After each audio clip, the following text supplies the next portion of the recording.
Welcome to the Psych Gym.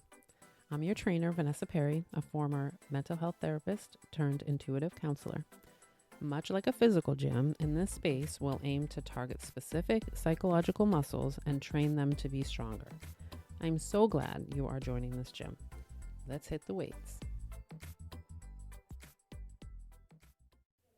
Hello, welcome back to the Psych Gym. I am so excited to talk to you about this topic today. We are talking about saving your relationships with curiosity. And it's a bit dramatic to say save because sometimes you just need to strengthen the relationship, but other times you really do need to save it, and you might be a little desperate listening to something like this. But don't worry, I do have you covered. And this goes for all kinds of relationships. It's not just romantic relationships. It can be family relationships, friendships, work, people on the internet. Curiosity is a tool, guys. It is a tool to hone in on and strengthen. Why is it a game changer in relationships? I will tell you. How do we do it effectively? I will tell you. Because I do sometimes think that we present these topics without completely explaining to you why it's effective or how to make it effective. And so I want to make sure I show up for y'all in that space today. So let's get started. Let's dive in. Curiosity, we know what that means, right? It means asking questions. It means being in a state of wonder about something, wanting to know more information. And curiosity as kind of like as a tool can sometimes be used negatively, right? So we definitely know those people who can be extremely nosy that just want information, and we would call them nosy, right? We would not necessarily call them curious. We call people curious people who have this innate drive to learn things, that they really want to know stuff. They really want to know the inner workings of something. And so that's why it is different than, when somebody just kind of asks you questions. So it's more than that. It is asking questions for sure.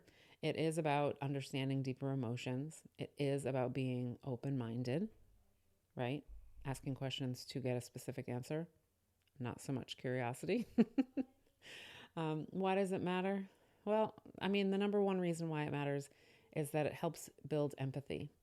When we can understand another person, it's easier to feel another person. And that sounded very dramatic when I said it, but it's how I feel, right? Because there's a difference between sympathy and empathy. I can feel bad for somebody, or I can feel somebody. And when I'm curious and I'm really digging and I'm really wanting to know, I really want to know, it always leads to feeling, for me anyway. It also allows us to see things from another perspective. That doesn't necessarily mean that we have to agree. That doesn't necessarily mean that we're giving away our own power by asking questions or trying to see another person's perspective. But gosh, it can be really helpful. When we're not open to other people's perspectives, we really lose out. Not just because we might lose out on relationships, but y'all, there are things that people have told me that I didn't know anything about, and they changed my friggin' life.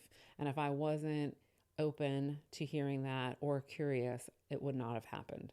So I owe a lot to curiosity. I love curiosity, and that's why I love this podcast today. It also matters because it encourages active listening. It helps us be better listeners, right? Because we've asked a question that we are interested in the answer to, so we will most likely listen, right? That's the point.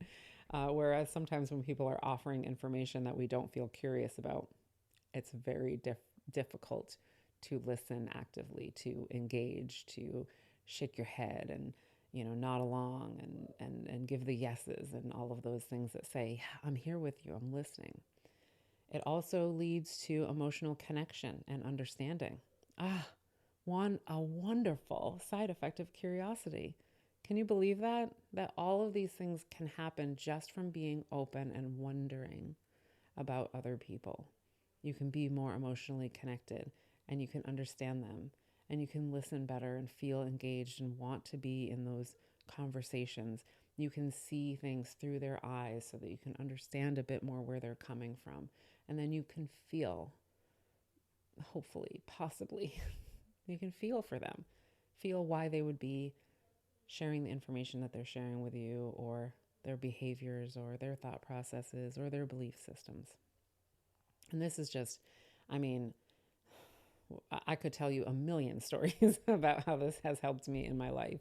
But more than anything, I think in high intense moments collectively with people, I think that it helps me a lot to keep bridging the gap between others, because there's intensity levels that I don't seek to reach. I love being in the middle. It's the Libra in me loves to be in the balance. And then I have, a Gemini rising, which, you know, really loves to fence ride and really loves to see all angles. And so I feel like curiosity comes naturally to me, but you know what it does? It makes me very stressed out if I try to be open and somebody's not honest with me. So there's that. That's the thing that can happen. But it has changed my life in many ways. I mean, I have to be curious in my counseling space, and that teaches me a lot. But when people are kind of staunch in their beliefs, I feel that it has always helped me understand somebody if I just ask them questions instead of coming at them and telling them that they're wrong, or just jumping into what I think, because it definitely can be seen as a reason to be defensive, because I'm not curious about you at all. I just want to tell you about me. And that sucks and we don't like it, right? I think we can agree on that. So, what happens in relationships if there is not curiosity? Well, we have misunderstandings and assumptions galore, right? Because without curiosity, we tend to have mind reading, incorrect mind reading. We tend to make assumptions about people's thoughts, their feelings, their intentions, their reasons for doing things, and it leads to conflict. It makes us fight, right? So if you walk in the door and you huff and you go, oh, guess what's going to happen? If I don't ask, what's wrong? I might jump right into, you hate being here at this house.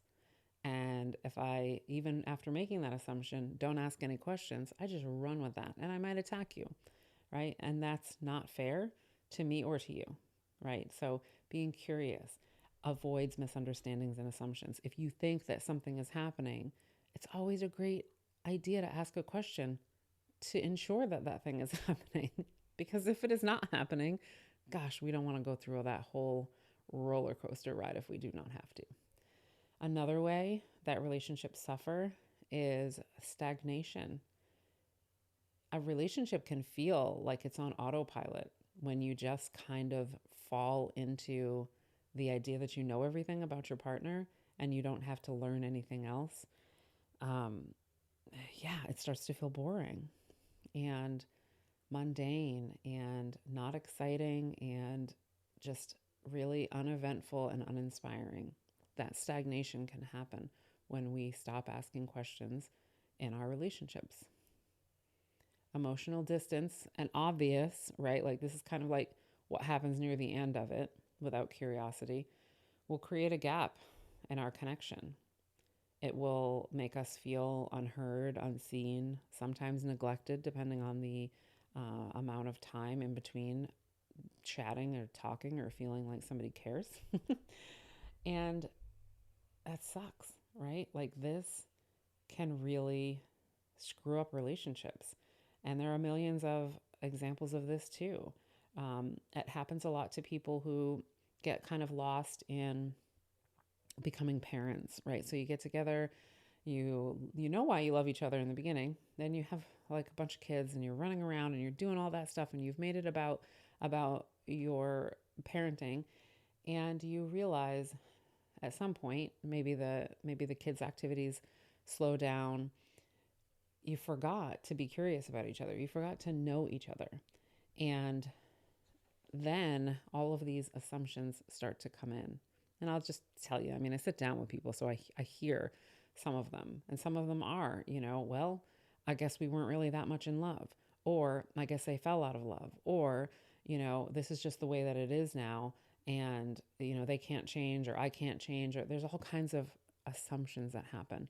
Their silence means this, their whatever means that. And it can get crazy. Or, that stagnation comes in and just being like, I feel like I don't know my partner. I feel like they don't know me. I feel like they don't want to know me. They don't really want to know how my day is. They want to know the surface level of how my day is. Because once I start to tell them what's really going on with my day, they actually don't want to hear it. They shut it down, And in that case, well, we'll talk about that in a minute. We'll talk about how that stuff happens.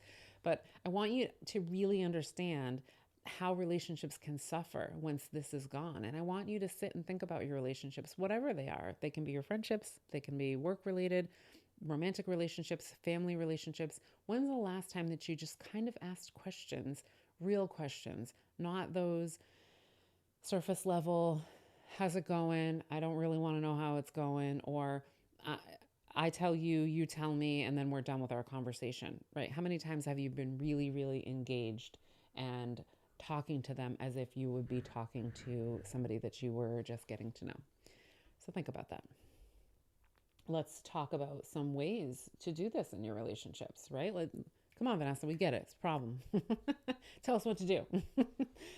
A great thing to do is to ask open-ended questions. We were just talking about this, so this is why I was like, let's just save it for a second. That's on your notes. Just save it. Don't tangent.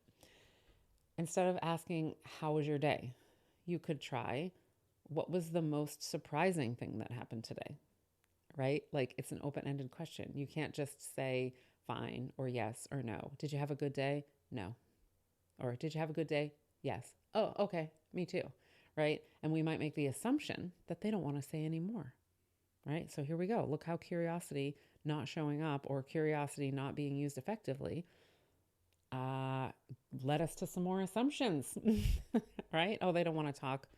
Like, no, you just asked a question that didn't really give them anything to go on, right? Like, you didn't show how curious you were either, right? So we can kind of play with that a little bit. What was the most surprising thing that happened today? Did anything cool happen? If you happen to know things about their work life, like, ask about something you really are curious about. If you want the goss, like, ask, like, hey, so what's going on with so-and-so, right? And then it's really gets you into a conversation, and you don't know where that conversation can go. That's the thing about it, is that it might start in one place and it might go all over the place, which would be great, right? Because then we're opening up that line of communication and we'll connect on many things instead of just, how was your day? So once we've done that, once we're like, okay, I'm going to ask a question. Vanessa, I got it. I got a good one. I'm going to ask a question. Active listening. Holy crap. Like, if people could actively listen instead of listening to respond, it would be so cool. Right? But I don't think people know how to do it. It's not something that you're taught. I was taught how to do it in grad school, right? Because I have to show my clients that I am friggin' listening. So it's easy for me to do. I do it everywhere now. Like, I can't not do it. But you have to focus on the understanding, not the responding. So when somebody's explaining something to you, it is not like, ooh, I have an answer for that. It is, ooh, that is so interesting. Like, and I wonder why they don't have an answer to it. Would be a great way to be an active listener, because you're keeping that focus on the person. You're showing that you care by asking follow-up questions, and by maybe paraphrasing.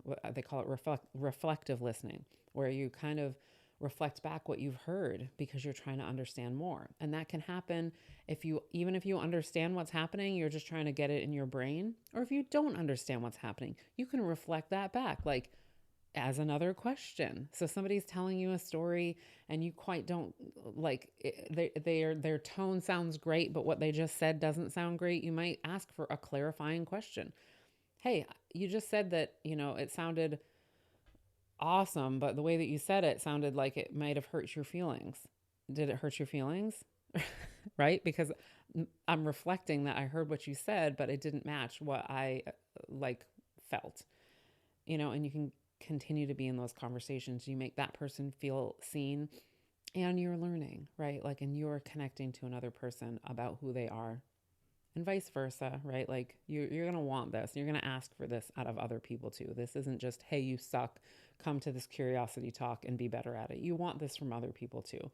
And in a lot of relationships, we're teaching each other this stuff. When I sit down with couples, I'm teaching them both how to do this with each other, right? And so, in their own special ways, right?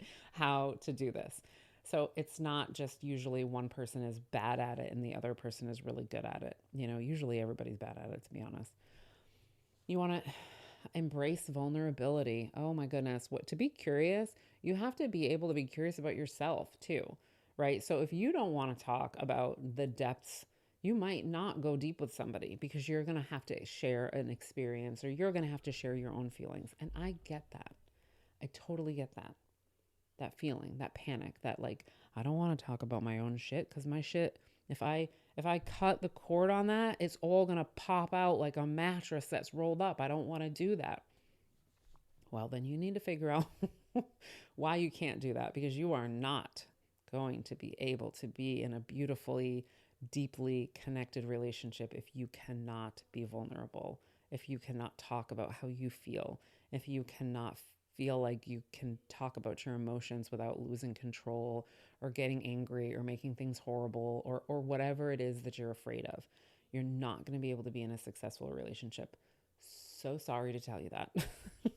Not sorry at all. um, so, and this one is very important, and I really want you to hear this one. Curiosity over criticism.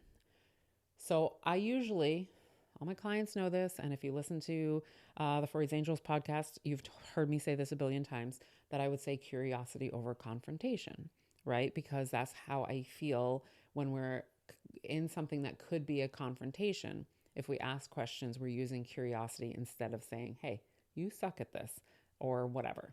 So this is another way to say it, curiosity over criticism. So instead of jumping to a judgment when things go wrong or feel like the wheels are falling off, just ask, what happened? Just pause and say, what the fuck just happened? Really, what happened? And you might tell yourself the story of they blah, blah, blah, but then you're also going to want to go back to what we were saying before. I need to fact check this, so let me ask them if what I'm assuming happened. And I know that there's people out there that are listening that are like, I've been with a gaslighter before and it didn't really matter. So I would ask what happened and they would tell me that what I thought happened did not happen. And I get that. That is like a whole other story. We're kind of talking about fairly healthy relationships are going to be able to do this way better than unhealthy relationships. So like don't try to use curiosity in an abusive relationship because an abusive relationship is an abusive relationship. Okay? So I probably should have said that at the beginning, but I didn't. And so I'm saying it now. Curiosity over criticism. If somebody doesn't say it right, give them another chance. I've had clients that's been kind of the joke, right? Like, do you want to try that again? Because I don't think that you said that the way that you wanted it to be heard. Because I'm feeling that. That felt like a freaking dagger, and I don't think you meant to do that. So you want to try that again?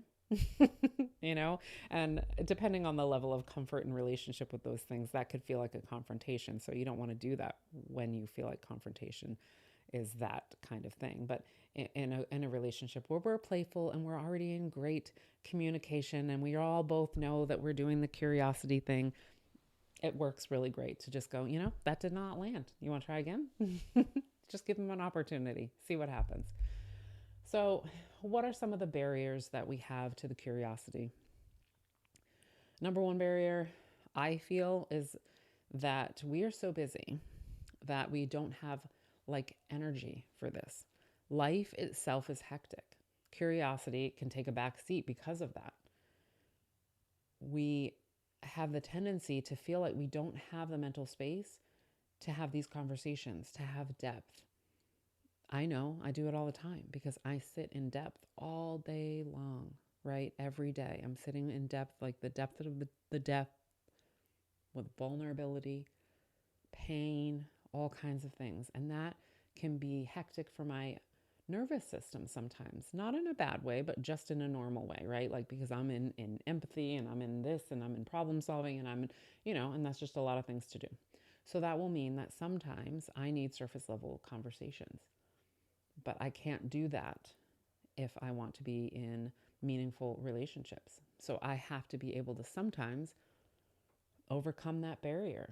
I have to sometimes cultivate my life in such a way that I have space for meaningful conversations with people so that I can have those connections. So, I mean, it really comes down to making space, whatever that means. And y'all know I love to free people. So if you need some help unbusying your life, I am so here for you. Another barrier, fear of conflict. And again, I think this comes up in abusive relationships and, trying to pop psychology your way out of an abusive relationship, like it's just not going to work, y'all. So you need some sort of professional intervention if things get to the abusive level, and or you should just leave, right? Because reparation of abusive relationships, whether intentional or not intentional, is very, very difficult. And it takes both people to work really hard to move through the trauma. So again, like as I tell you this about the fear of conflict, I just really want this to be heard. Because sometimes we avoid asking questions because we don't want to hear uncomfortable answers. Right? Like, how about I just avoid that? And then I don't have to talk about it and I can just ignore it. I can be in denial. Yeah, it's going to come around. Like we laugh about this stuff, but it comes back around. It always does. So it's important to discuss how, approaching different topics with curiosity can actually help make it better, right? So if we can drop our fear and be able to say, hey, that's going to be uncomfortable, but it's going to be more uncomfortable later, so let's just get it out of the way now. You will not have the opportunity to escalate later when this builds, when something has been going on for 6 months that on month one you were like, I probably should talk about this, and then you don't, right? Because you're afraid. You're like, oh, well, if I bring it up now, they're going to think I'm blah, blah, blah. Like, oh, okay. So they didn't think that 6 months later when you brought it up like a baptized cat, right? Like, come on, man. Which one's better? A little uncomfortable at the beginning, always better. So, yes. So let's not really fear conflict as much, because if somebody sees your curiosity about something as a conflict point, that person is not likely to be able to engage in a healthy relationship, friendship, connection with you, whatever it may be you're trying to do. Defensiveness, right? If I want to be curious, but I really am going to hate the answer and I'm just going to be defensive and start shutting down because somebody's going to ask me some questions back. I want to talk about that. I want to work on my own defensiveness so that I can open up topics that are uncomfortable, or just open up conversation that might have something in it that I'm afraid of, that I might have to feel like I have to defend myself on. Because most of the things we don't have to defend ourselves on. Sometimes people are saying things and they're not really even about us, but we'll make it about us. That's for sure. So let's do like a couple like quick tips, right? Like just quick tips to start on. Make time for an intentional check-in with people, whatever those people are. So if you have very busy lives and your best friend and you and your best friend don't really connect that often, schedule a freaking time to check in. Even though life is busy, and it doesn't have to be overwhelming. You don't have to do an hour-long phone call, right? You can even do text check-ins. Like if you don't hear from me by Saturday at noon, send me a message, right? Because Saturday mornings is when we just make sure we're both alive, right? An intentional check-in. If you're in a relationship, it works out so awesome to have those check-ins, to just go, hey, is everything cool on your end? Have you noticed anything going on, that maybe keeps slipping your mind, that you really want to make sure that we nail down together, that we solve this potential future problem together. Works great in relationships. We want to learn how to stay calm and grounded when difficult things are being discussed, or maybe difficult truths are coming to light. That is the pause. We know the pause. I tell you about the pause all the time, being able to stop in that moment and ground yourself and stay calm and say, this is okay, I am safe. Just because the information that I'm receiving is not my favorite information ever, it does not mean that I have to do anything drastic right now, right? So the more we do that, the easier these things are, right? When we understand, like, I'm not probably going to freak out because whatever it is that you have to say, because we've worked through enough things together, I believe that I'm going to bring this to you. It'll be a little uncomfortable, but we'll be okay. The more you do that, the easier it is to stay calm and grounded, right? It's like kind of a cycle. We got to start the cycle somewhere. And if we're not calm and grounded, we've got to start the cycle with giving ourselves a pause and giving ourselves tools and opportunity to calm ourselves and ground ourselves. And I guess the last tip is just practice empathy, right? Like just practice it. Practice what it, like looking at people and hearing things and go, I wonder how that feels.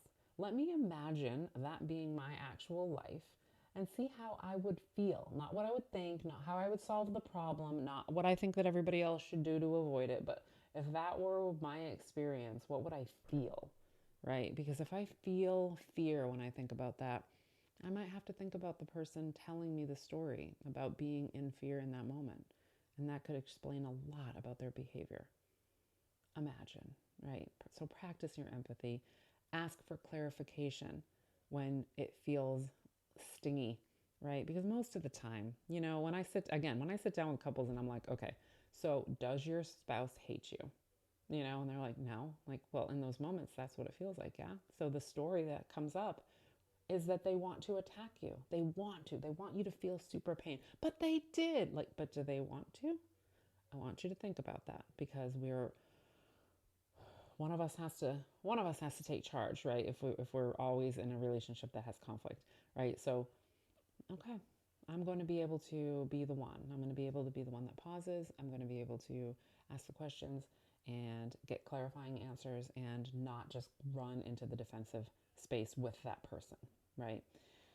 I often joke with my couples that I'm like, okay, it's going to be a race, right? And so every time conflict comes, I want to know who's the one who got their shit together first, right? Like a competition of who can calm down and get it together and be able to go, we are not in a curious place together. Can we get into it? No? Okay, then we recede to our corners or recede. I don't know where that came from.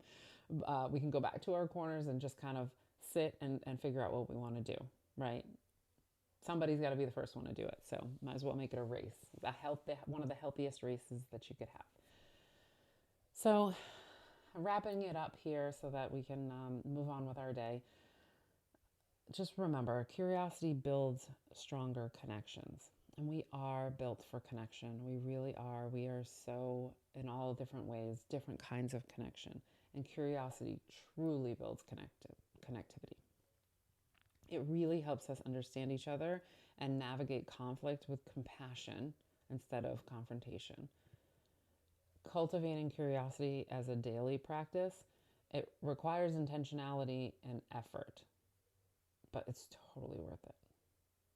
Okay, so let's kind of go forth from this conversation with the idea of saying, like, maybe every day I'm going to try to ask my partner a meaningful question, something that is open-ended, something that really will make them think and really shows them that, like, I really care about the inner workings of your mind, your heart, and your soul. I really care about it.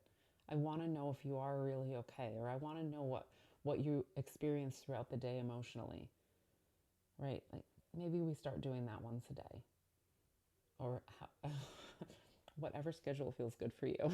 But once a day would be not so bad. Okay.